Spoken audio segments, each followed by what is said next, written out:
buenas subrayartitos, bienvenidos hijos de Bradbury de nuevo a un nuevo programa de Subrayarte. Primero de todo, desearos feliz año nuevo, espero que este año sea genial para todos vosotros. También espero que sea como el camino de baldosas amarillas para nuestro programa. Tenemos preparados muchísimas sorpresas, muchísimos invitados, muchísimo contenido, como siempre desde una perspectiva divulgativa, con el fin de aprender y cuidar esa cultura que tenemos, ese gran tesoro que es el legado cultural, musical, artístico, literario, que nos pertenece a todos nosotros. Ha sido un gran año para Subrayarte, este 2024. La verdad es que estoy muy emocionado por todo lo que hemos hecho, todo lo que hemos vivido, toda la gente que hemos conocido, que ha sido increíble todo lo que hemos armado. Pero la verdad es que yo por lo menos espero que el año que entra sea muchísimo mejor y sigamos apostando por cuidar, atesorar esa cultura que tanto nos pertenece y tanto nos compete cuidarla, ¿no? Me siento muy afortunado porque creo que tengo una misión muy importante y es analizar una de las obras literarias que más amo, que más respeto tengo, que más me emocionan, y yo creo que vamos a pasar un buen rato analizando la obrita que tengo aquí, Wicked, Memorias de una bruja mala, de Gregory Maguire, que a todos os sonará seguramente porque se ha estrenado hace poco la película.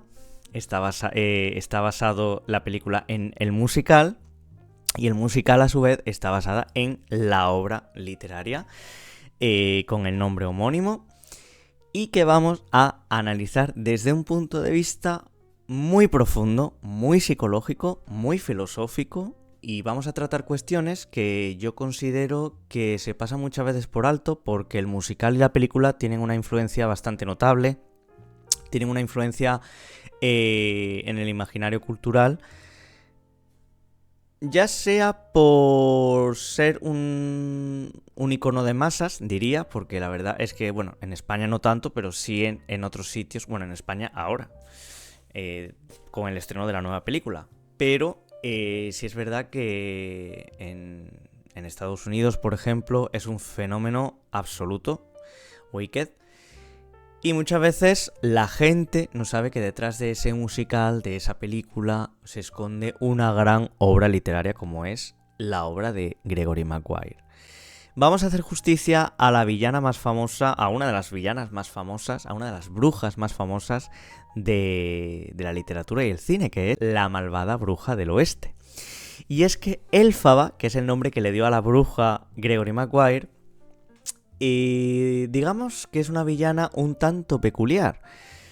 Pero quiero empezar este análisis contextualizando un poquito esa manera que tenemos de decir villano a un personaje cuando estamos frente a él o estamos leyéndolo, ¿no? Concretamente en la literatura, aunque también vamos a relacionarlo con el cine y con otras artes, ¿no? Me refiero a esa manía que tenemos de decir, este es el villano de la historia, ¿no? ¿No os ha pasado alguna vez que habéis empatizado con él más de la cuenta, cuando en realidad lo que tenéis que o debéis pensar es que hay que empatizar con el héroe, que es el que representa el bien, el que realiza buenas acciones en una historia? ¿No os ha pasado que detrás de cada villano hay una gran historia que contar?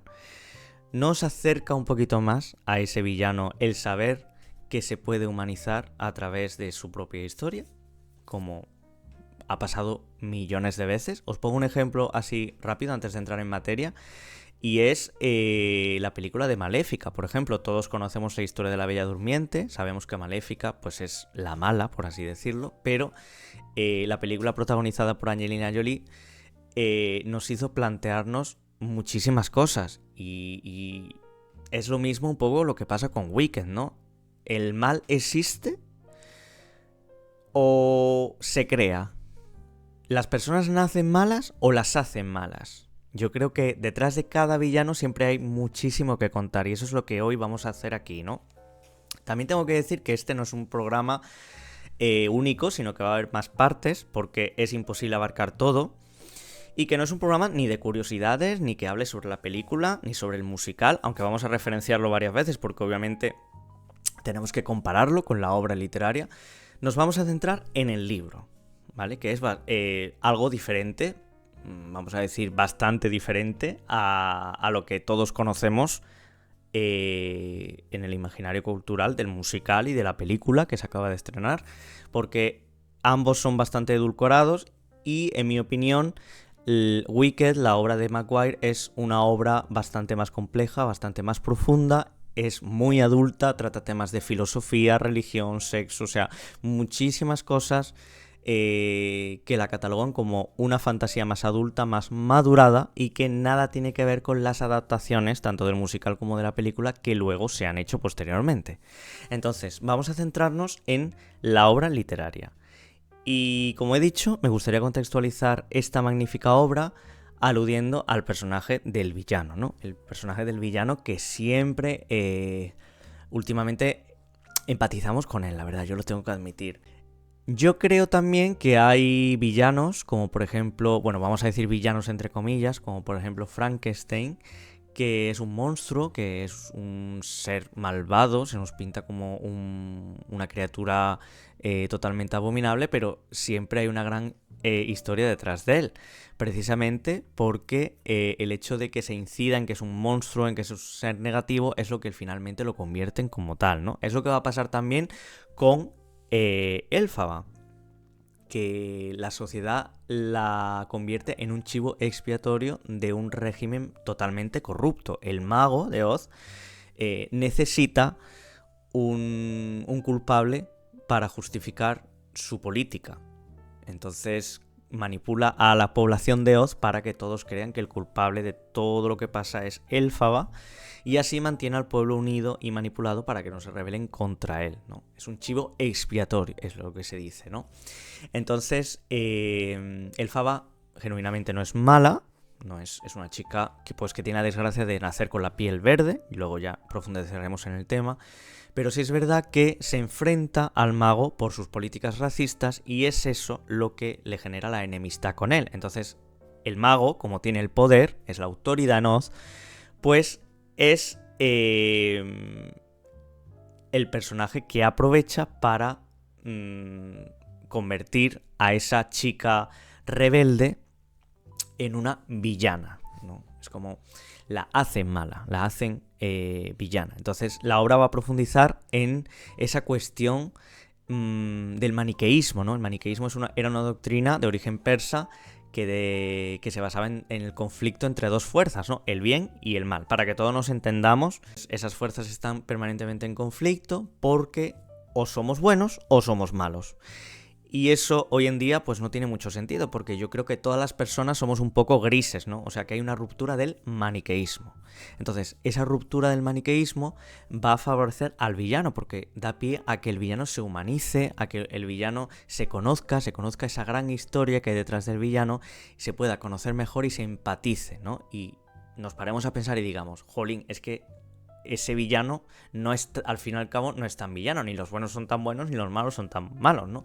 Porque el maniqueísmo, es decir, que se mantenga el bien por un lado y el mal por otro, es decir, hay personajes malos y buenos y ya está, o sea, son como absolutos, pues favorece siempre al héroe. Entonces, la ruptura de ese maniqueísmo es lo que nos va a hacer darnos cuenta de que el villano se puede conocer más de lo que creemos y da pie a humanizarlo, a profundizar psicológicamente en él a través de la literatura y a través de la psicología y a través de un montón de enfoques, ¿no? A mí es algo que me llama muchísimo la atención, que he estado investigando y la verdad es que varios teóricos de la literatura han profundizado en esta concepción, ¿no? De el villano. Ya de todas formas se decía en la antigüedad clásica, por ejemplo Aristóteles en la Poética incide en que el héroe no es perfecto, o sea, el héroe representa el bien pero no es perfecto.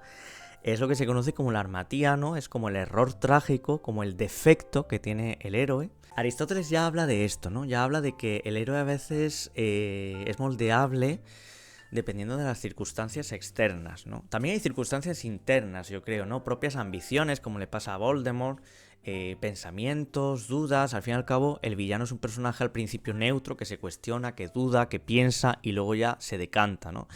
Pero yo creo que hay tanto externas como internas, lo vamos a ir viendo. Esto es muy interesante.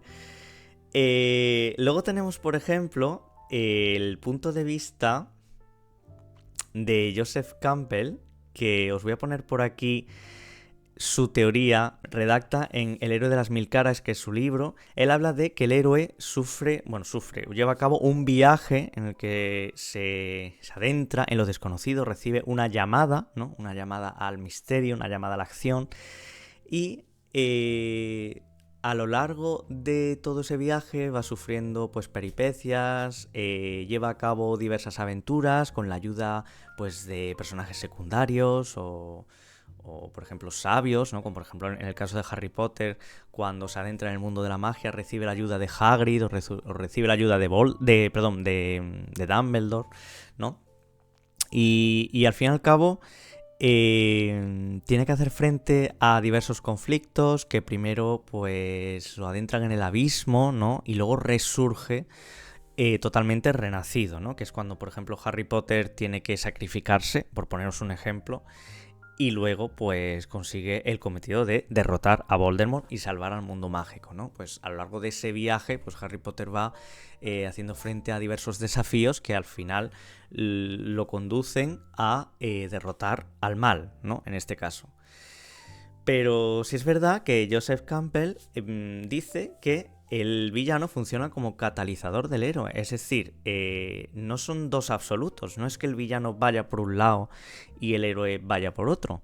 Sino que en el trasfondo de todo esto, el villano es como el espejo, ¿no? Como el reflejo del héroe. Es como un complemento, porque existen en un continuo al fin y al cabo. O sea, se desarrollan en un continuo. No es que sean absolutos, ¿no?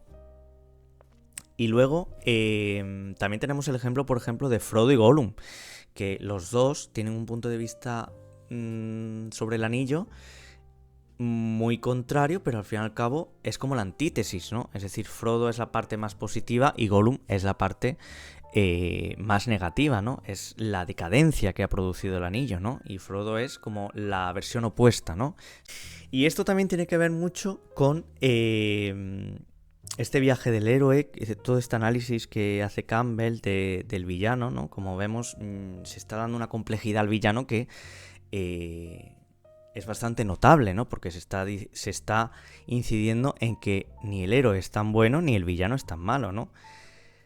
Carl Jung, que era psicólogo, también habla de estos asuntos, pero le da un nombre peculiar al villano, y es que dice que es como la sombra del héroe, ¿no? Es como que la representación del conjunto de defectos que el héroe no quiere admitir. La sociedad o el individuo reprime sus conflictos internos en forma de sombra, ¿no? Porque no les hace frente. Entonces tú cuando reprimes un sentimiento, cuando reprimes un conflicto, un desafío, hay como un bloqueo, pues generas una serie de inseguridades, una serie de sombras, vamos a decirlo así, que te configuran como algo negativo, ¿no? Entonces no se enfrentan esos conflictos y es cuando se forma la sombra, ¿no? Lo que en teoría de la literatura podríamos llamar el personaje del villano, ¿no? Que encarna todos esos defectos negativos. Y es porque no se ha enfrentado ese conflicto, ¿no? Como vemos, hay muchos teóricos que hablan sobre este tema y me parece un tema muy interesante porque al fin y al cabo, sí es verdad que muchas veces, como en V de Vendetta, el personaje que se supone que es el villano, ¿no? El que hace las malas acciones. Es una película también que cuestiona mucho la moral, el bien y el mal, el maniqueísmo. El personaje, al fin y al cabo, de V representa todo lo malo, ¿no? Todo el defecto de la sociedad, toda la podredumbre, ¿no? De lo mismo a lo que se enfrenta, ¿no? Y es como muy simbólico también. Linda Hutton, que en su ensayo Poética de la Posmodernidad, esto me ha resultado bastante llamativo porque tiene un punto de conexión con Gregory Maguire, que es el escritor del que escribió Wicked, el autor. Y es que ella, en su ensayo, incide en que el villano es reescrito en la narrativa clásica y es una víctima del discurso dominante del héroe, al fin y al cabo, porque todo se cuenta tradicionalmente desde la perspectiva del héroe.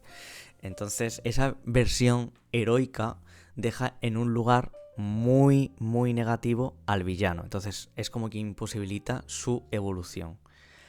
Pero ahí están todas esas reescrituras, todas esas revisiones de obras clásicas donde el protagonista es el villano, o al menos se cuenta su historia, se le da la oportunidad de empatizar con él. Y es algo que me llama también mucho la atención, ¿no? Esa reescritura que hace Maguire de Elphaba, la bruja mala del oeste, porque es un personaje al fin y al cabo que, pues, en la obra del Mago de Oz es bastante plano, pero en Wicked se desarrolla muchísimo, ya que al fin y al cabo es una víctima, ¿no? Es una víctima del poder corrupto y de la manipulación. Lo vamos a ver, conforme vayamos analizando la obra, lo vamos a ver más evidentemente. También Elphaba tiene en su contra que es una bruja, ¿no? Que hace magia, pero es que esto de una bruja ya nos suena, ¿no? Ya nos suena un poco a prejuicio, ya que lo que nosotros culturalmente nos ha llegado como ser una bruja, ¿no? Todo esto de las hogueras y todo esto de las brujas que quemaban y que montan en escoba, todo esto yo creo que son también muchos prejuicios que había en la época, sobre todo en la medieval, donde la religión tenía una influencia bastante notable, era una época de bastante ignorancia, donde había mujeres muy fuertes, muy ingeniosas, residían en ellas el conocimiento, ¿no? Sobrepasaban también lo esotérico y sobrepasaban también los límites de la realidad, adentrándose en el misterio, y ya solo por eso eran consideradas malas personas, mala influencia, catalogadas como brujas, que había que perseguir, simplemente por ser recipiente de ese conocimiento que no se conocía, porque, insisto, la ignorancia es tan terrible que es capaz de matar. Y a día de hoy sigue pasando, ¿no? La gente no sabía que esas mujeres eran en realidad sabias, ¿no? Que curaban, leían, sabían, y como ellos no tenían ese alcance de conocimiento, pues las discriminaban, ¿no? Porque lo que no se entiende se discrimina al fin y al cabo, y eran perseguidas. Entonces yo creo que Elphaba también bebía mucho de eso, ¿no? De ser una persona con talento para la magia, que piensa, que usa la razón, ¿no? Que no es superficial, como vamos a ver en el personaje de su amiga Glinda, que cuestiona a los profesores, que se enfrenta al poder político, y todo eso no es buen visto, ¿no? Porque la alteración del orden no siempre es un signo de positividad, ¿no? Al fin y al cabo, a mí me recuerda mucho a una frase que me decía mi abuela, y era: si no callo no hablo, ¿no? Es como cuando yo le decía: cállate, abuela, cállate. Y ella me decía: si no callo, si me callo, no hablo. Es como, eso me quedó aquí grabado, y yo he aprendido en base también mucho a eso, ¿no? A decir lo que pienso. Lo que pasa es que hoy en día lo podemos adaptar a la sociedad con ese enfoque, ¿no? A nadie le gusta que le digan lo que piensan en la cara, porque no todo el mundo acepta la verdad, ¿no? Prefieren vivir engañados en base a la apariencia, como muchas veces pasa con el régimen del Mago de Oz, ¿no? Entonces yo creo que eso influye muchísimo, esa capacidad mágica, esa capacidad rebelde, todo eso va a unar los valores que vamos a encontrar en Elphaba y que son discriminados porque no son bien vistos, son vistos como un ataque, como una ofensa contra el gran Mago de Oz, que vamos a ver que no es una persona positiva. Teniendo en cuenta toda esta contextualización, vamos a hablar también brevemente un poquito de la obra del Mago de Oz.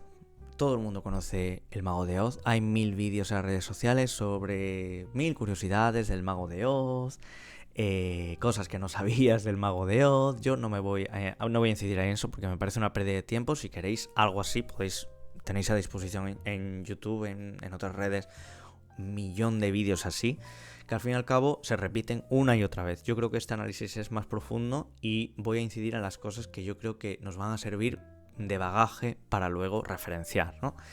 Una de ellas es que, por cierto, el nombre de Elphaba viene de el autor, viene de Lyman Frank Baum, que es el autor original del maravilloso Mundo de Oz, publicado en 1900, que es una obra que tuvo muchísimo éxito, y es la pronunciación fonética Elf de la L, Fa de la F y Pa de la B del autor, del nombre del autor, ¿no? De las siglas. Entonces yo creo que ya Maguire quiso hacer un bonito homenaje al autor que posiblemente le cambió la vida, obviamente. De hecho, el maravilloso Mago de Oz tuvo tanto éxito que el autor original publicó 13 libros más.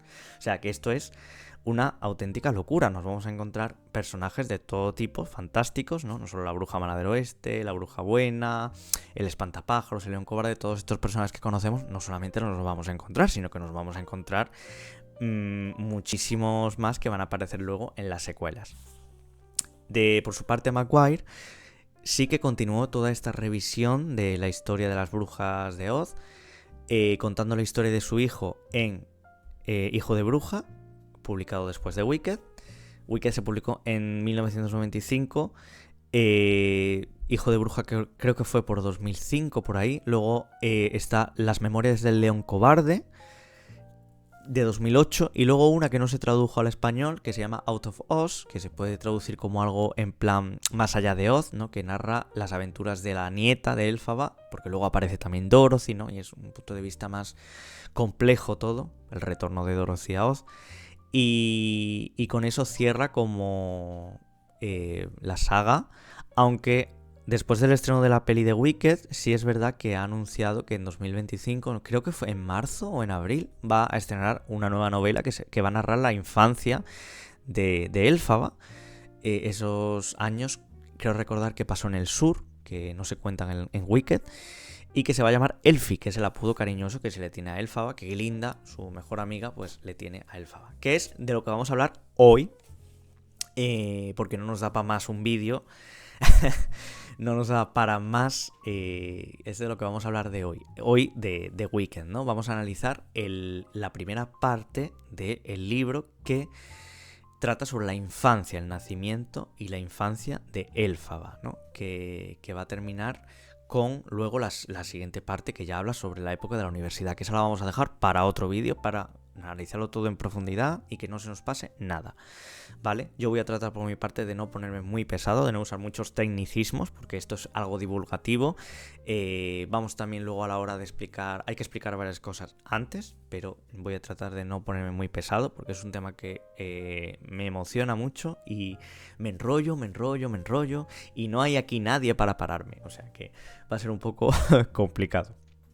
Entonces, hablábamos de El Mago de Oz, ¿no? Esta obra que todos conocemos, estos personajes entrañables de una niña que llega por un tornado al mundo de Oz, que es un mundo maravilloso.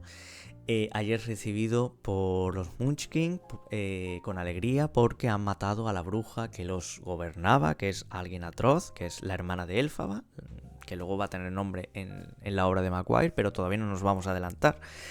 Y la casa de Dorothy aplasta a esa bruja, los Munchkin lo celebra, pero ella lo que quiere es volver a casa. Entonces la bruja del norte, la bruja buena del norte, que no es Glinda, aunque luego en la película sí lo va a ser, y en la adaptación de Maguire también lo va a ser, hay un cambio, pero la bruja buena del norte no es la misma que en la obra original, me refiero, que la bruja buena del sur, que esa sí es Glinda.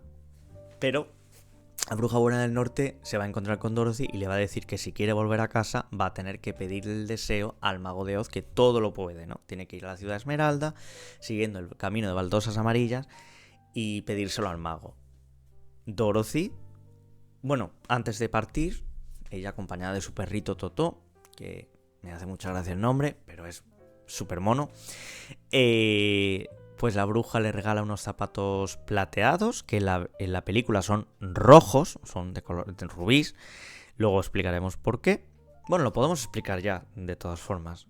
En la peli, Victor Fleming, que es el director, pues demostraba su gran capacidad con la técnica del Technicolor, que es algo que era algo, mejor dicho, bastante novedoso para la época en la industria de los años 30-40, ¿no? El cine estaba cambiando y se introdujeron nuevas técnicas y una de ellas era el paso del blanco y negro al color. Entonces, al principio de la película, cuando Dorothy está en su casa, en Kansas, vemos que unos tonos sepias, marrones, ¿no? Porque luego va a pasar, cuando va a Oz, va a pasar a un mundo totalmente colorido. Entonces, por eso los zapatos de Dorothy, en vez de plateados como en la obra original, son rojos. El camino de baldosas amarillas es súper resplandeciente. El color de la piel de la bruja es verde, que en la obra de Baum no lo es. Pero todo tenía que ser brillante, colorido, porque Fleming tenía que imponerse como director novedoso. Y eso luego se va a canonizar en la obra de Maguire, porque la bruja mala del oeste sigue siendo verde. Van a aparecer muchas referencias a los zapatos rojos, etcétera, ¿no? Pero Dorothy, a lo largo de este camino hasta la ciudad Esmeralda, se va a encontrar con personajes como lo es el espantapájaros, el leñador de hojalata y el león cobarde, entre otros, pero los principales son esos, que andan buscando el espantapájaros un cerebro, el leñador un corazón y el león cobarde valor, pero no se dan cuenta de que a lo largo del camino van demostrando que lo tienen, porque el espantapájaros pues demuestra tener cerebro porque se le ocurre construir una balsa para pasar un puente, el leñador de hojalata pisa un nido de escarabajos y se compadece, siente pena, tiene sentimientos cuando él piensa que no tiene corazón, y el león cobarde, que supuestamente está buscando valor, pero cuando se adentran en el bosque oscuro y un tigre, una especie de fiera, sale a atacarlos, el león es el primero en defenderlos, ¿no? Entonces llegan a la ciudad Esmeralda sin darse cuenta de que ya han conseguido lo que buscaban, ¿no? Entonces el mago, cuando llegan a la ciudad de Esmeralda, los recibe a cada uno bajo una forma distinta, pues una doncella hermosa, una cara mecánica. Dicen que si quieren que ese deseo sea concedido, aunque vamos a recordar que ya tienen lo que buscan, tienen que matar a la malvada bruja del oeste, que reside en el país de los Winkies. Luego vamos a ver el mapa, cuando entremos en materia, porque en el capítulo hay un capítulo de Wicked en el que se explica el mapa, ¿no? Un personaje se lo explica a otro, pero bueno, no nos adelantemos. Entonces, Dorothy con sus amigos van al país de los Winkies, al castillo de la bruja, derrotan a la bruja y luego vuelven a la ciudad de Esmeralda y se dan cuenta... Bueno, derrotan a la bruja echándole un cubo de agua. Dorothy le echa un cubo de agua que la derrite. Entonces, quedaros con esto porque luego nos va a servir para entender la versión del Faba al agua, ¿no? El pánico que le tiene a mojarse, ¿no? Y todos los juegos que se hacen en Wicked con eso. Pero vuelven a la ciudad de Esmeralda, se dan cuenta de que el mago de Oz es un farsante que ha venido en globo aerostático y es una especie de ilusionista, ¿no? Que es lo que conocemos nosotros en la vida real como un mago, ¿no? Que tiene sus trucos, pero al fin y al cabo no es la magia esta ancestral, la magia esta genuina de alguien que tiene magia, ¿no? Sino un ilusionista, ¿no? Un escapista ilusionista que se vale de triquiñuelas para controlar Oz, ¿no? Cuando todo el mundo cree que es un verdadero mago. Entonces, de todas formas, cuando derrotan a la bruja, el mago sí que recompensa a estos personajes simbólicamente con lo que buscaban, ¿no? Pues el espantapájaros le hace un cerebro de trapo, no me acuerdo exactamente. Al león le da una botellita que le dice, si bebes esto, vas a tener valor, pero es mentira, ¿no? Él le intenta explicar que ya tiene valor de por sí, pero bueno, el león como que necesita una prueba, bueno, todos necesitan una prueba material para reconocer que han recuperado lo que andaban buscando, ¿no? Pero en verdad ya lo tenían intrínsecamente, lo que pasa es que necesitan esa prueba. Después de un intento de vuelta a casa fallido, Dorothy tiene que viajar al sur y ahí es cuando Glinda le dice, la bruja buena del sur, le dice que todo lo que andaba buscando, como el resto de personajes, ya lo tenía encima. Y es porque los zapatitos de plateados, que en la película son de rubí, pues tienen la habilidad de llevarla a casa si los haces chocar. Entonces se da cuenta de que vuelve a casa y de que no hace falta buscar fuera de casa para encontrar todo lo que necesita, ¿no? Porque todo lo que necesita ya lo tiene ella, que es su familia. Entonces yo creo que esa es un poco la moraleja que quiere transmitir el cuento. Pero obviamente es un cuento más infantil, que es entrañable, pero está orientado a un público menor, ¿no? Pero detrás de todo esto había una profunda crítica. Los zapatos plateados y el camino de baldosas amarillas son dos metáforas de la crisis que había la crisis monetaria que había con el oro y la plata a finales del siglo XIX en Estados Unidos. Y es que los agricultores estaban bastante ofendidos porque estaban llenos de deudas, porque no podían comercializar con plata, ¿no? Porque el único metal la única moneda que se comercializaba era el oro. Entonces estaba disponible en las altas esferas y en las personas más ricas. Entonces este choque de intereses lo que producía era el descontento de los campesinos y los agricultores, ¿no? Que querían que la plata también tuviera acceso al comercio. Entonces este bimetalismo es lo que Baum hace ver en El Mago de Oz, ¿no? Es lo que se dice subliminalmente en el Mago de Oz, porque perfectamente cuando Dorothy pisa el camino de baldosas amarillas, es decir, la plata pisa al oro, están conviviendo, y eso es lo que pretendía, ¿no? El campesinado americano, ¿no? Que conviviesen esos dos estilos económicos para poder subsistir, ¿no? Entonces eso es una metáfora. De hecho, el espantapájaros representa a ese campesinado que las altas esferas consideraban o ignorante, que no tenían cerebro, de ahí que el espantapájaros no tenga cerebro, pero que luego demuestra ingenio, porque los campesinos eran muy resolutivos. El leñador de hojalata representa a esos trabajadores industriales explotados, que no tienen derecho a sentir ni a vivir, simplemente a trabajar. Por eso el leñador de hojalata siempre está funcionando de una manera pragmática, de una manera utilitaria, porque siempre está destinado a ser útil. Oz pues es un país que está gobernado por un mago que no es un mago, que es un farsante, ¿no? Como muchas élites políticas. La ciudad Esmeralda es como una metáfora de Washington DC, ¿no? En esa época, que es toda apariencia, es todo reflejo, todo cristal, pero que en verdad está todo corrupto, ¿no? Es toda apariencia. Políticamente es decadente. Entonces Baum lo que quería hacer era una crítica directamente al sistema de su país de la época. Entonces yo creo que esto es también fundamental para entender un poco Wicked, porque Elphaba se va a enfrentar a ese sistema, ¿no? Ese sistema opresivo, a esa dictadura encubierta que por un lado es toda apariencia, porque el Mago de Oz no puede permitir que descubran su triquiñuela, y por otro lado personas como Elphaba, que tienen una capacidad racional bastante evidente, pues son capaces de enfrentar, ¿no?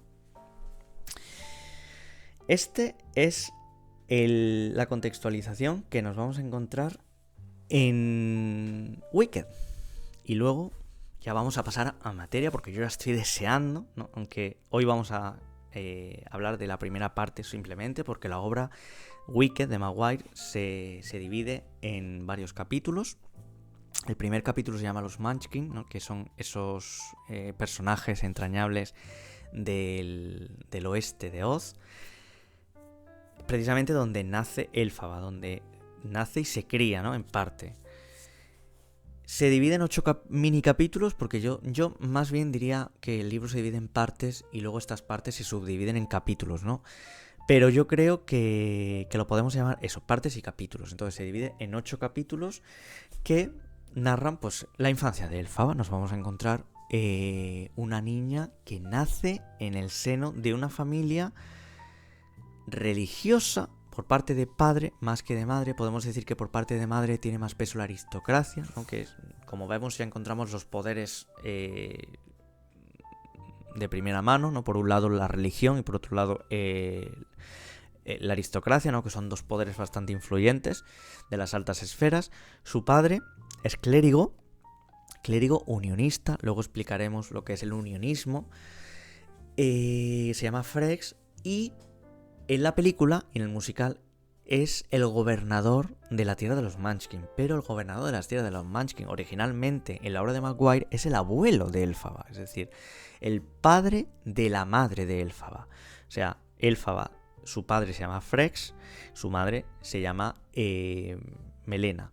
Entonces, por un lado, tenemos a Frex, que es un clérigo, es un sacerdote, unionista, luego explicaremos lo que es, y Melena es más hedonista, ¿no? Es una mujer pues que le gusta divertirse, no es cariñosa con su hija, es más desenfrenada, ¿no? Está como muy cohibida, no refleja esos sentimientos de madre e hija con Elphaba, va más a su aire, vamos a decir. Y Frex es una persona muy fanática, ¿no? Está obsesionado con la religión. De hecho, cualquier cosa que ve cree que es una ofensa al dios innominado, ¿no? Que es el dios del unionismo. Y Melena no, a Melena le gusta hacer, vamos a decir, lo que quiera, ¿no? Porque luego vamos a tener escenas muy explícitas donde ella le es infiel, ¿no? A su marido. Vamos a encontrar un entorno bastante decadente. Bueno, ella se crea en Rouge Margins, ahora vamos a poner el mapa de Oz, y ella se cría en un entorno donde la única figura de apoyo que ella tiene en su infancia, o al menos en la época más temprana, es su nodriza, ¿no? Que se llama Nana. Entonces esta mujer es la persona que, vamos a decir, que mejor le entiende, ¿no? Que se ocupa de ella cuando su madre pues anda con uno, con otro, y su padre está obcecado en la religión, pues Nana es la persona que se encarga de cuidarla, ¿no? Todo esto, si os dais cuenta, tiene también un carácter mesiánico, porque al fin y al cabo Elphaba nace en una cabaña, en un entorno muy pobre, como Jesucristo. Los dos están destinados a grandes cosas en la vida. Lo único que le pasa a Elphaba es que es verde. La pobre, pues, oye, no tenía otro color que verde. Entonces, eso es un rasgo que se va a relacionar mucho con el racismo, ¿no? Porque la discrimina por su color de piel.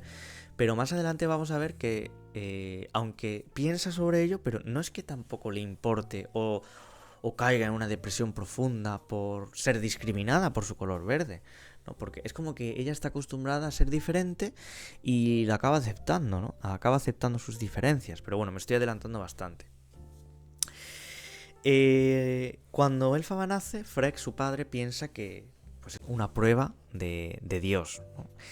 Aquí tiene mucho peso la religión, porque en Oz hay bastantes religiones. Por un lado está la más parecida a lo que podemos llamar religión monoteísta, todas estas en el mundo real, por ejemplo el cristianismo, el judaísmo, que creen en un Dios, ¿no? Todopoderoso, y que tienen cierto dogma, cierta institución que es la iglesia, ¿no? Que tienen templos, que es el unionismo, ¿no? El unionismo es una religión de Oz que está consagrada al dios innominado, que es un dios todopoderoso, monoteísta, y que se relaciona mucho con el cristianismo, el judaísmo y todas estas religiones del mundo actual. Luego tenemos el lurlinismo. El lurlinismo es una religión que profesa devoción a Lurlina, que es un personaje mitológico, que es la reina de las hadas, funda Oz, y que va a tener una serie de seguidores que le profesan una fe, pero una fe pagana, ¿no? Porque al fin y al cabo es el equivalente en el mundo real de las mitologías griegas, romanas, ¿no? Que tienen unos valores más ancestrales, ¿no? Más relacionados con la naturaleza, la magia, pues eso es el lurlinismo, ¿no? Y vemos que esta religión es la que sigue Nana, la nodriza de Elphaba, pero es una persona mayor que extraña estas costumbres, ¿no? Porque el unionismo es como que ha acaparado todas las esferas de la sociedad, es como la religión oficial, ¿no? Del gobierno. Y al lurlinismo solo queda echarle de menos, ¿no? Como se suele decir, porque es algo ya que ha pasado a la historia, incluso es perseguido y juzgado, ¿no? Porque Frex tiene muchos conflictos con Nana por eso mismo, ¿no? Y luego tenemos también el tiktokismo. El tiktokismo profesa fe a TikTok, que es como... Bueno, esto suena raro, sabiendo que hoy existe una red social que se llama así, pero TikTok es como un dios autómata, ¿no? Que al fin y al cabo es la devoción a toda tecnología, ¿no? Usa un pensamiento más racional, más lógico, incluso matemático, ¿no? Y que todo eso es la base del tiktokismo, ¿no? Entonces, como vemos, en Oz van a aparecer bastantes religiones que van a ir apareciendo a lo largo de los capítulos y que van a ser profesadas por distintos personajes. Luego, en Geografías de lo visto y no visto, que es un capítulo dentro de esta parte de los Munchkins, tenemos cómo Frex le cuenta a Corazón de Tortuga, que es un personaje que flirtea, vamos a decir así, con Melena, la madre de Elphaba. Un día llega a su casa, es como un viajero, ¿no? Un viajero que viene del sur y pide refugio en su casa y se queda allí, y Melena pues flirtea y tiene aventuras con él a espaldas de su marido, ¿no? Pero Frex lo conoce y le explica el mundo de Oz. O sea, porque se supone que, bueno, él es un clérigo que tiene cultura, que es sabio y que conoce el territorio, ¿no? Y vamos a tener el mapa de Oz, que este es el mapa de Oz del libro. Al norte tenemos Gillikin, al este tenemos el país de los Winkies, que se llama el Vinkus. Al oeste tenemos el país de los Munchkin, donde se sitúa esta primera parte. Y luego, en el sur, tenemos el país de los Quadlings, de donde viene este viajero misterioso a casa de Frex y Melena, ¿no?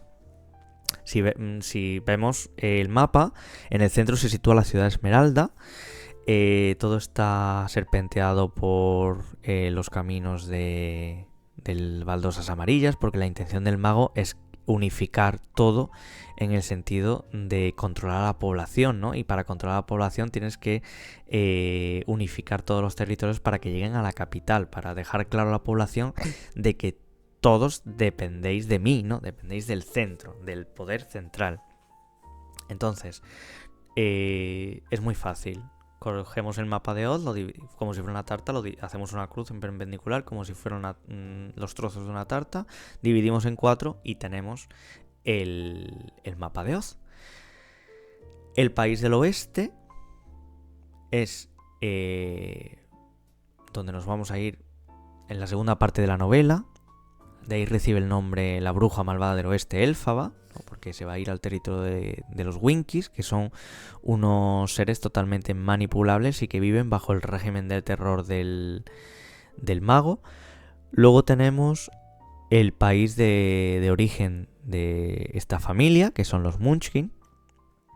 Aquí en el país de los Munchkin nos vamos a encontrar personas bajitas, pero no necesariamente bajitas, pero bueno, la película también ha dado esa fama, ¿no? De que las personas ahí pues no tienen mucha estatura, pero nos vamos a encontrar también gente de todo tipo. Lo que sí es verdad, lo que tienen en común absolutamente es que son agricultores, son personas que se dedican a la agricultura, que a lo largo de varios capítulos van a sufrir varias sequías, ¿no? Que van a ser aprovechadas por el mago.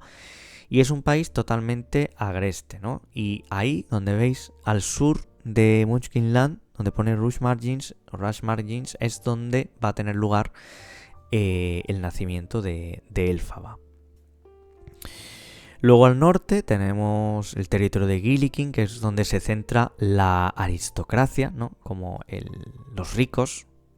Va a ser una zona bastante desarrollada, de donde es Galinda, ¿no? La bruja buena del norte, que recordamos que en Wicked es la bruja buena del norte y en la obra original del Mago de Oz es la bruja buena del sur.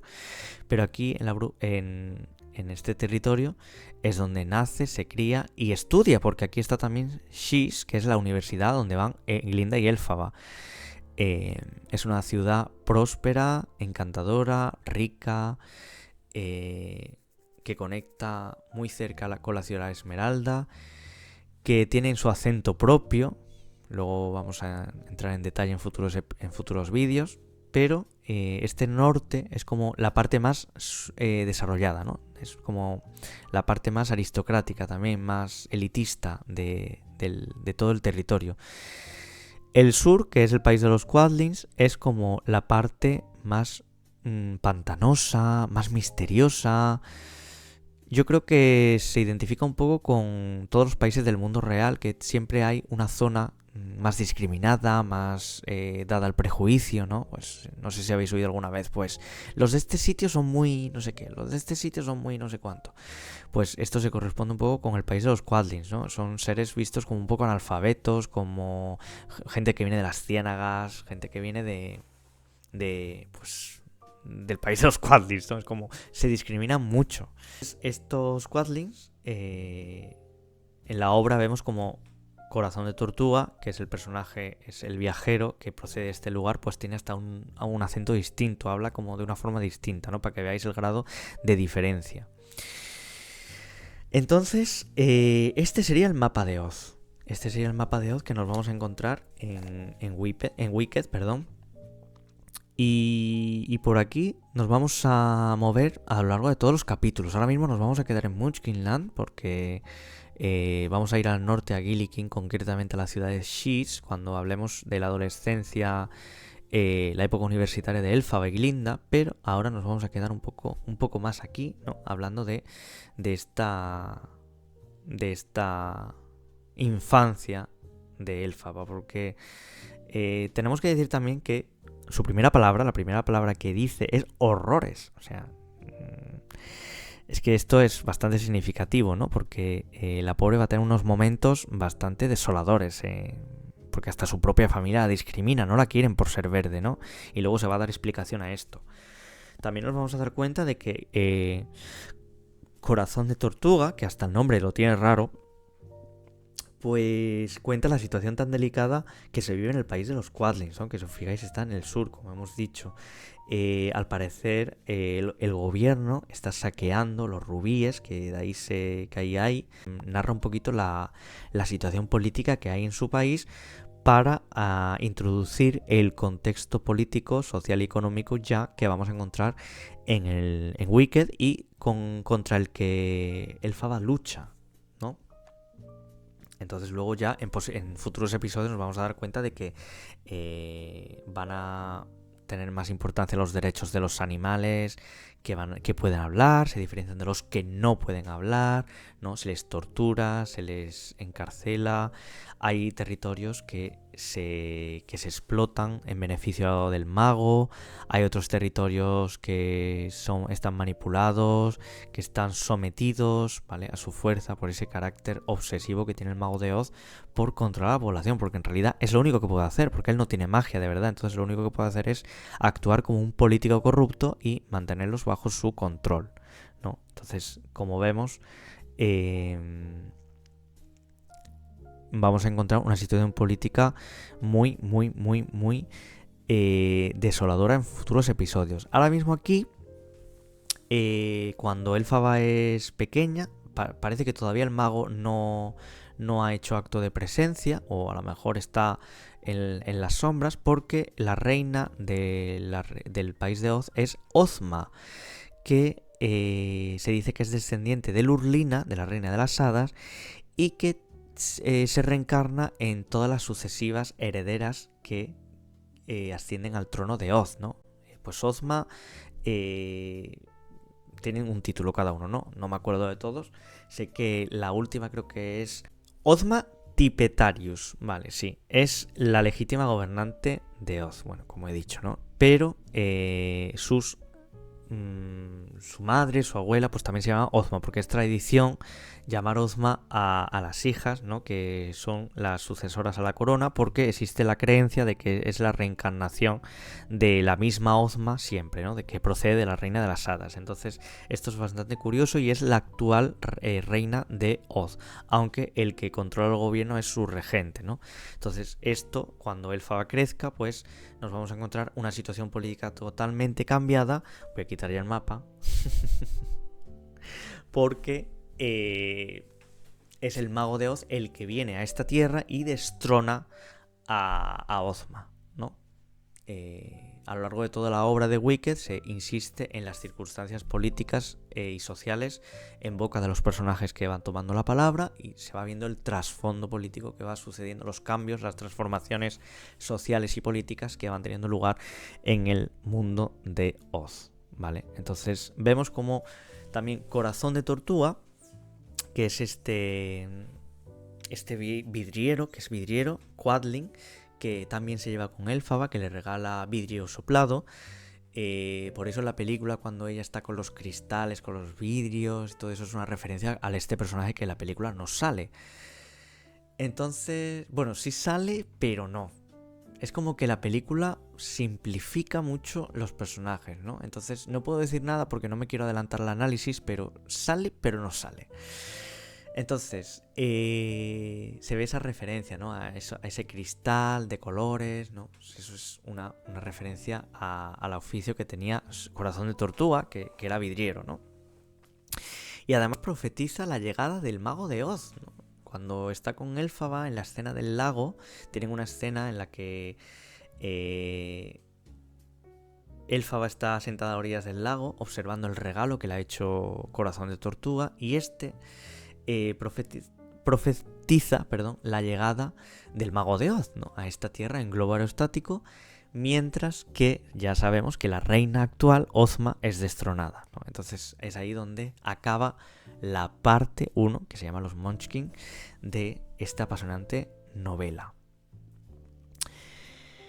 Como he dicho, uno de los capítulos más que no os debéis perder, que debéis leer y leer y leer, porque yo lo he releído bastantes veces, porque es bastante interesante, es Geografías de lo visto y lo no visto, donde se explican las religiones de Oz, donde se explica todo el mapa, porque Gregory Maguire nos pone en contexto para conocer todas estas cuestiones antes de entrar en la historia de Elphaba y Glinda, ¿no? Que es el eje central de la segunda parte. Aunque he de decir que el musical y la película extienden esta relación, porque Glinda no tiene tanto protagonismo en Wicked como sí lo tiene en las futuras adaptaciones, ¿no? Entonces es un poco diferente, pero bueno, os dejo que lo descubráis por vosotros mismos, ¿no?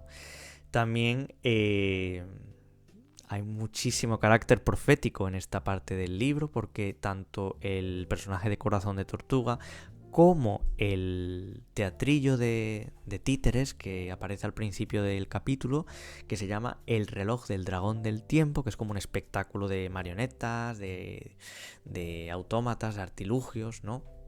Tiene muchísima presencia las marionetas, todo lo artesano, todo lo tecnológico, que se pueda considerar tecnológico dentro de ese ámbito, claro, y que se va a burlar de Frex por ser un espectáculo desenfrenado, incluso vulgar, ¿no? Que también va a tener matices proféticos de lo que va a pasar luego con Elphaba, ¿no? Todo esto tiene un carácter muy religioso, o sea, aquí tiene un peso, hay un peso de la religión excesivo, porque no solo vamos a encontrar que el padre de Elphaba es un clérigo, sino que ella tiene el propio carácter mesiánico, ¿no? Ella como que está profetizada para ser alguien que va a causar problemas en el futuro. Entonces todo esto ya se ve aquí, ¿no? Se lo profetizan personajes secundarios, ¿no? Entonces eso es lo que quiero que entendáis, ¿no? Que al fin y al cabo todo está dicho ya de antemano, porque es un personaje predestinado, pero que al fin y al cabo también toma sus propias decisiones, porque se debate entre el bien y el mal, como veremos en futuros episodios, y para ella no es fácil, o sea, es un conflicto interno que es bastante agudo, porque ella se llega a plantear si de verdad nacemos malos, nacemos buenos, porque tened en cuenta, esto en la película se pasa un poco por alto, en el musical también, pero tened en cuenta que ella se cría en un contexto religioso, su padre es un fanático, entonces la idea del bien y del mal siempre ha estado asociado con lo absoluto. Es decir, ella se ha criado en un entorno en el maniqueísta, en el que por un lado está el bien, que es lo que tiene que seguir, ¿no? La creencia unionista, y por otro lado está el mal, que es el pecado, que es todo lo contrario, todo lo que se oponga al Dios inominado, ¿no? Y cuando ella está en la universidad, ella cuestiona esto. Entonces es ahí donde se produce uno de los principales conflictos morales y psicológicos del personaje, ¿no? El musical y la película, en mi opinión, va a seguir más por otros derroteros, más por la discriminación por el color de piel, ¿no? Se pasa un poco por alto esa complejidad filosófica, ¿no? Maniqueísta, incluso religiosa, ¿no? Teológica del libro. Y es eso lo que quiero dignificar aquí, que Elphaba no se hace villana, porque sí, la hacen villana, ya os adelanto, que es algo que pasa, pero que esto tiene su proceso, ¿no? Que en la película y en el musical se va más se toca más de una manera superficial, se notan los intereses del mago en convertirla en chivo expiatorio, pero en el libro tiene más profundidad, ¿no? Porque la religión ya de por sí en su nacimiento tiene un significado, ¿no? Entonces ella se crea en un seno totalmente fanático, pero es que también ella es una metáfora mesiánica, ¿no? De Jesucristo, del destino, de la importante misión que ella va a tener. Entonces, cuando ella tiene ese conflicto entre el bien y el mal, eso ya está madurado. Y eso en la película no se ve, en el musical no se ve, porque se priman otros elementos que no estoy juzgando. Obviamente a mí el musical me encanta, la película es mi favorita del mundo mundial, obviamente, porque es canon también. El libro de Wicked es canon, pero la película hay que verla como una adaptación fiel, pero al mismo tiempo no, pero hay que verlo dentro de su contexto, ¿no? Es como el contexto de una adaptación, o sea, no podemos pretender que sea igual que el libro. Pasa un poco también como Juego de Tronos, ¿no? Que una cosa es el libro, otra cosa es la serie, ¿no? Y cada uno tiene como sus reglas y su orden. Entonces, dentro de eso me encanta, obviamente, pero aquí, como estamos hablando de algo muchísimo más profundo, pues quiero incidir muchísimo en eso, en que el personaje de Elphaba se va construyendo y su primer conflicto es ese, ¿no? Es el carácter predeterminado religioso del que parte el personaje, tanto desde el punto de vista interno, porque es un personaje que es una metáfora de una Mesías, y desde un punto de vista externo, porque su padre es clérigo, fanático, unionista. Entonces es el típico: todo es pecado, todo lo que no sea correspondiente con mi religión es pecado. Entonces Elphaba parte de eso. Entonces ella tiene ya unas ideas que cuestiona las ideas de su padre, cuestiona las ideas con las que ella se ha criado. Porque imaginaos que os criáis en un entorno totalmente religioso y luego llega un punto de vuestra vida en el que decís: es que esto no es como me lo han contado, ¿no? O sea, yo estoy descubriendo, me he salido del dogma, ¿no? Me he salido de las estructuras religiosas con las que me he criado, y me estoy dando cuenta de que el mundo no es como Dios me lo ha contado, ¿no? O la sociedad me ha hecho creer que era Dios. Entonces Elphaba parte de todas estas dilemas religiosos que luego va a profundizar cuando crezca, ¿no? Pero que ya se ven en la infancia, porque es algo que se nota en el ambiente con los demás personajes, la interacción, ¿no? Los regalos que le hace el vidriero. O sea, es muy interesante. Yo creo que este capítulo hay que leerlo varias veces para entenderlo, porque es un poco de contextualización, tienes que conocerlo todo. Luego ya se simplifica un poco más la cosa a medida que avanza la historia, ya nos suena más porque también nos recuerda al Mago de Oz y tal, pero es muy importante porque es la base de la que va a partir Elphaba para desarrollarse. Entonces es fundamental. Espero no haberos liado mucho con todas estas historias, pero es que yo creo que esta es el punto de partida del siguiente vídeo. Vamos a centrarnos en el siguiente vídeo ya en la época universitaria de Elphaba. Ya vamos a empezar a tratar con más profundidad los dilemas a los que ella se enfrenta, porque Elphaba se pregunta si toda la religión vale para algo en el ámbito del bien y el mal, si esa maldad es genuina, ¿no? Surge o es inherente a las personas, o es fabricada, ¿no? O es motivada por algo externo, ¿no? Todo eso son dilemas que va a tener ella. Y luego paralelamente vamos a ver a Glinda, que se desarrolla también de una forma muy interesante. El personaje de Boq, que también tiene su huequito. Luego van a aparecer otros personajes como Fiyero, que es bastante diferente al Fiyero de la película. Pero bueno, eso no quiero adelantarme, ¿no? Insisto, este vídeo y los que vienen, pueden tomarse como una guía de lectura, ¿no? Yo creo que esto lo debería de haber dicho al principio, pero bueno, lo digo ahora porque me he acordado. Y es que este análisis tiene que ser como un complemento a la lectura, ¿no? Obviamente, desde Subrayarte siempre queremos invitar a la lectura de los libros. No podemos evitar que se lean antes los libros que las películas, porque ni nosotros lo hacemos. Pero sí es verdad que invitamos a no quedarnos solamente con las películas de una historia, ¿no? Sobre que sean adaptaciones, sino que leamos la obra original, porque la verdadera Elfaba es la del libro. O sea, como la verdadera Daenerys es la del libro de Canción de Hielo y Fuego, no es la de Juego de Tronos. Eso es una adaptación. Esto tiene que quedar siempre muy claro, que el libro siempre prima sobre cualquier otra adaptación, sea musical, sea película. Igual pasa con Harry Potter, por mucho que esté afianzado en la cultura popular, por mucho que nos haya hecho llorar en el cine, siempre el personaje original, que en el caso de que sea de los libros, pues de los libros, tiene que ser prioritario sobre otras adaptaciones. Eso que os quede muy claro siempre. Luego podemos tener opiniones de esto lo han adaptado así, esto lo han adaptado asá, me gusta más el del libro, me gusta más el de la película, pero el canon siempre es el original, ¿vale? Entonces, nada más. Yo creo que ha quedado todo bastante cerrado. Hemos contextualizado primero con la teoría del villano que encontramos en la narratología y en la teoría de la narración de diversos autores, y luego lo hemos relacionado con el Mago de Oz porque es indispensable, ¿no? Porque yo creo que Baum también tiene esa crítica que Gregory Maguire luego pues recupera, ¿no? Porque al fin y al cabo, cuando cuentas una historia también criticas algo. Eso es clave, ¿no? A las personas que escribimos nos pasa eso, que siempre que escribimos algo, por mucha ficción que sea, pero siempre tenemos algo, una pizca de realidad, ¿no? Una pizca de crítica sobre algo. Entonces eso es bastante interesante saberlo para forjar el punto de partida del que vamos a partir, para luego ya ir de aquí a más. Pero es necesario conocer Oz, es necesario conocer el Mago de Oz, es necesario conocer todo lo relativo a la evolución de los villanos, a por qué son villanos, ¿no? El ejemplo clave lo tenemos en Frankenstein, ¿no? Que el pobre no tiene la culpa de ser como es, porque a él lo han creado, ¿no? Es como la creación del monstruo.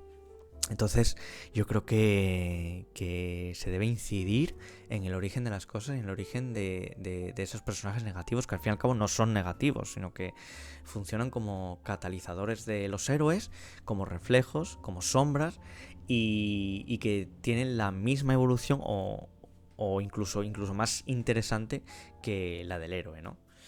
Entonces, pues nada, espero que os haya gustado.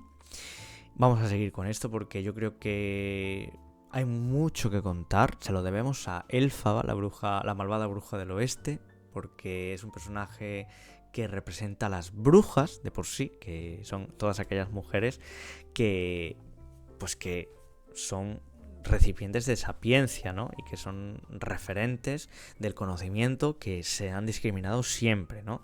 Y Maguire lo que intenta con su obra es dignificar a las personas, no solo que tienen magia, sino que también, o sea, no solo que tienen magia, no solo que son diferentes, ¿no? Debido al color de piel, a poseer elementos mágicos, sino que son rebeldes, ¿no? Va a haber una frase que dice Elfaba más adelante, a ver si recuerdo. Creo que decía algo así como en plan, me la voy a apuntar para ver el próximo día, porque sale en la siguiente parte. Era así algo como en plan, rebelarse es arte, ¿no? Porque al fin y al cabo, no quedarse callado, pues es un acto de valentía que al fin y al cabo se convierte en arte, ¿no? Ese es el verdadero significado del arte, dice ella. Entonces vamos a profundizar muchísimo en Wicked, hay mucha tela que cortar, y para los que os gusta la obra, el musical, la película, todo el mundo es bienvenido, que os gusta el lore, saber más, profundizar en este mundo de Oz que es infinito, al igual que Narnia, Poniente, Hogwarts, todos estos mundos que nos gusta saber, que si el mapa, que todas las cosas que hay en el mapa, todas las culturas, todas las religiones, todos los personajes, o sea, todo lo vamos a profundizar aquí. Y espero que este marco contextual y esta primera parte analizada, la infancia, os haya quedado claro como punto de partida de lo que se viene. Así que nada, yo me despido por mi parte, hijos de Bradbury. Os animo a empezar la obra, a seguir analizándola conmigo, ¿vale? Después de leer esta parte podéis ver el análisis de nuevo o incluso leer ahora la segunda parte si habéis leído ya la primera, para después escuchar mi análisis. Si este humilde podcaster os suscita algo de compasión narrativa y artística. Y nada, si eres un lector que ya ha leído la obra, pues disfruta de este análisis, siempre desde el punto de vista, bueno, mejor dicho, siempre teniendo en cuenta que todo esto es mi interpretación y mi opinión, y que existen infinidad de posibilidades más, pero yo consideraba una muestra de respeto, y se lo debemos a este gran personaje como es Elphaba, y sobre todo al autor también, que es Gregory Maguire, y que en España no se hace contenido en español sobre estos tipos de análisis que tanto nos gustan, de ponernos frente a un vídeo o escuchar un podcast de 1 hora, hora y media, de todo este conocimiento literario que ofrece el mundo de Oz, ofrece Gregory Maguire, ¿no? Sin más dilación me despido, hijos de Bradbury, cuidaros mucho, nos vemos en el próximo episodio, un beso enorme y recordad que todos podemos ser buenos o malos. ¡Chao!